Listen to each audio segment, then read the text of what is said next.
President Trump is surrounded by the wealthiest cabinet, the wealthiest administration in modern U.S. history. Does this concern you? I don't think it's so much about their wealth. It's just because they might have some kind of the views or some things that I don't agree, and they would push a lot of decisions and changes in our government that I wouldn't support or would like to see happen in there too. So it doesn't really follow their wealth. For me, it just follows some of these kinds of core beliefs and the things that they're willing to push and to do. What about this idea that we're sort of creating American oligarchs? Yeah, and I would ask Democrats, like, start talking like a regular person. Most people are not sure what an oligarch is. You know, it's like, okay, is an oligarch, is it like a rich dude or woman? Okay, well, but there's also a little secret too. Democrats, you know, we like billionaires if they're giving to our causes or to our party as well too. But there's a difference. Hold on. There's a difference between a very wealthy donor. It's unlimited money. It's unlimited money. That's the poison of American democracy. Get rid of unlimited money, and then that would render billionaires on either side to those kinds of a thing. And so remember, a lot of these billionaires that were in tech, they used to be more friendly to the Democratic interest in our party as well too. So, but unlimited money, get rid of that, and that would transform America more than any single other. Yes, this is extremely concerning. Before we go into this full analysis of what this Hollywood actor said, Grammy award-winning singer John Legend claims President Trump believes the white race is superior. Legend, who is husband to Chrissy, said America made a terrible decision and will have to suffer the consequences for voting for Trump. Yes, if you've been following the news, you realize there is something with these Hollywood people. Every single day, they panic when they see Trump. John Legend campaigned all through for Kamala Harris, and we saw it. They were all embarrassed when they came out in numbers, and still yet the American people took a decisions they didn't like. America made a decision that I strongly disagree with, and it seems that we are reaping the whirlwind right now, putting someone who is a terrible leader, especially in crisis. He's already out blaming people, misinforming people, dividing people, when a smart and responsible and good political way to handle it would have been to bring people together. Oh, absolutely. That's what you want. Be a comforter in chief, you know? Why do you think that he's latched on to diversity so much? Oh, he's a bigot, so. It's a belief that there's a hierarchy of racial groups and that his group is superior, genetically superior. He believes that. Right. Whenever he talks about competence and qualifications, any white man will do for him. Look at the last guy who was Secretary of Defense. He was a 4-star general, supremely qualified black man. And then see who he puts in after him. That's the level of bigotry that he has. Any white man is better than that. You see the problem? Look at this. Like I said, if you see people constantly circulating things around race, there are problems, and this guy is just one. And they just point out the reasons why he hates Trump. I want to know the instance where Trump is struggling to divide people. I want to know. Because what he's claiming here is not true. At a certain point, when I look at John Legend, he's not a legend to me anymore. At first, I used to have a different impression about this guy. Now going into this Hollywood actor, the office star Rainn Wilson and MSNBC Stephen claims Elon Musk and Donald Trump are responsible for the public distrust of the mainstream media. Wilson, 40% of Americans don't trust mainstream media. Why is that? How did we get here? Trump has been calling these people fake news for a very long time. People don't realize until now. Why are Democrats more involved now into podcasts? Something we didn't see before. Any wall would cost billions of dollars and have very limited effectiveness. But the concept of stop the overstaying of visas, I guess, doesn't have the same ring to it as build that wall. It doesn't. But you build a wall and someone else is going to build a higher ladder.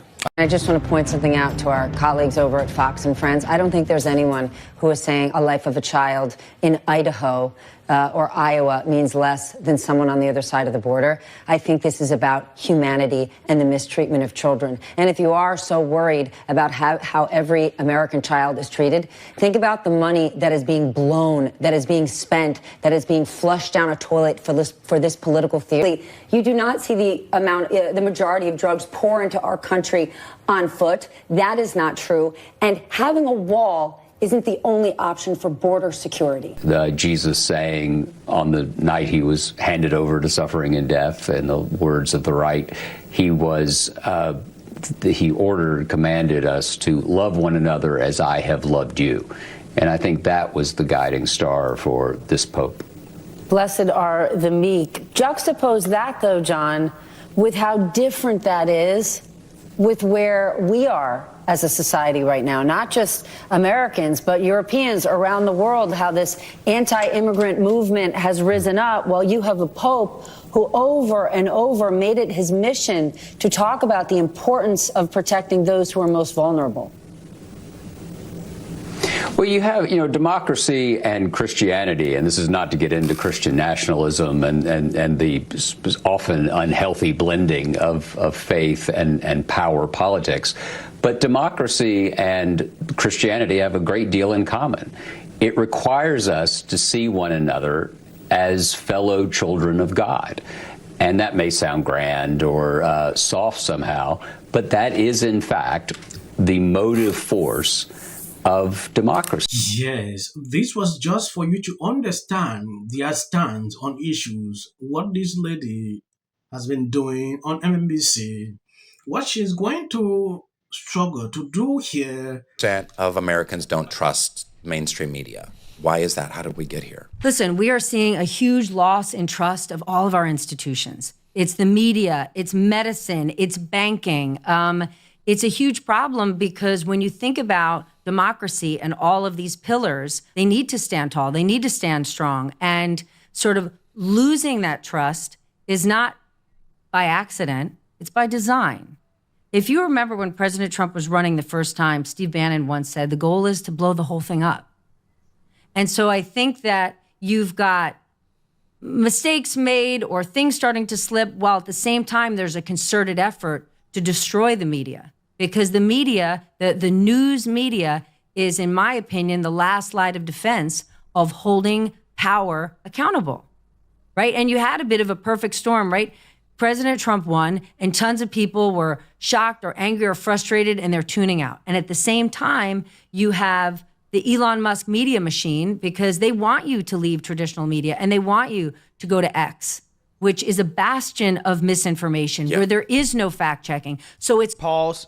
This is how you lie. Then you tell me how people will trust you. There is fact check on X, community known. If you do something, people will easily read that, or even bring you sources of what you've posted if you're trying to lie. So I don't get the point why these people continue to spew this every single day. I'm angry, I'm frustrated, I'm tuning out, I'm disconnecting. And then you have a force pushing it.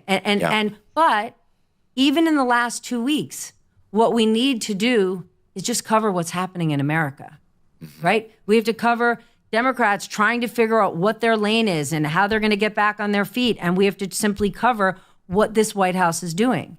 And I think if we do that, right, there's that saying, trust is gained in raindrops and it's lost in buckets.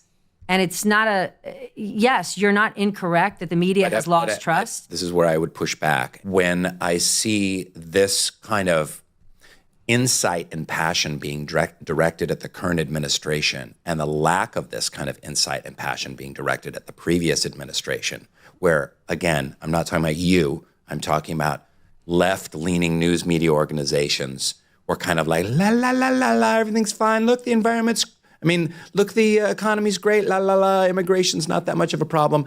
And really being Cleopatra, queen of denial. Thank you, boom. This is the truth. I'm actually shocked that this Hollywood actor is telling them this. It's amazing, to see people, I actually thought they were not really good people in Hollywood that understand exactly what these Democrats were doing. I didn't imagine there would be a day I'm agreeing with some of these people. Wow. It's amazing, right?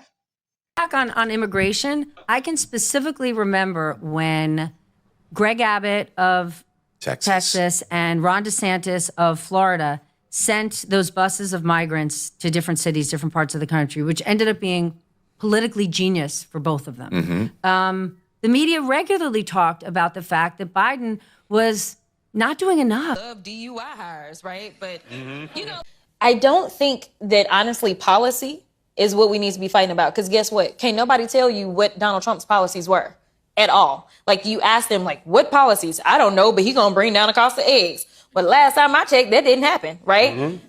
Thank you guys for always been sharing out my videos. God bless you abundantly. If you see any clips after this, that is just for the YouTube algorithm. What if he says self-defense? There's no self-defense, because if you are afraid the day before where you have to take them to school, why not notify your parents? Parents, you notify the school teachers. School teachers, let's bring these kids in here and resolve this issue. It's called conflict resolution. Again, the evidence is still coming in. This is definitely a self-defense case, because it always is one until you look. Followers for anything, and then the Registration Act is. Thank you guys for always been sharing out my videos. God bless you abundantly. we start talking about this man kill. because when I look at something like this, these proposals, I want to know why, and I want to know who's making them. And so when I looked into that, they're saying that the U.S. birth rate is declining. However, in 2024, there was a 1% target only white families. Oh, I didn't say that. I have to read the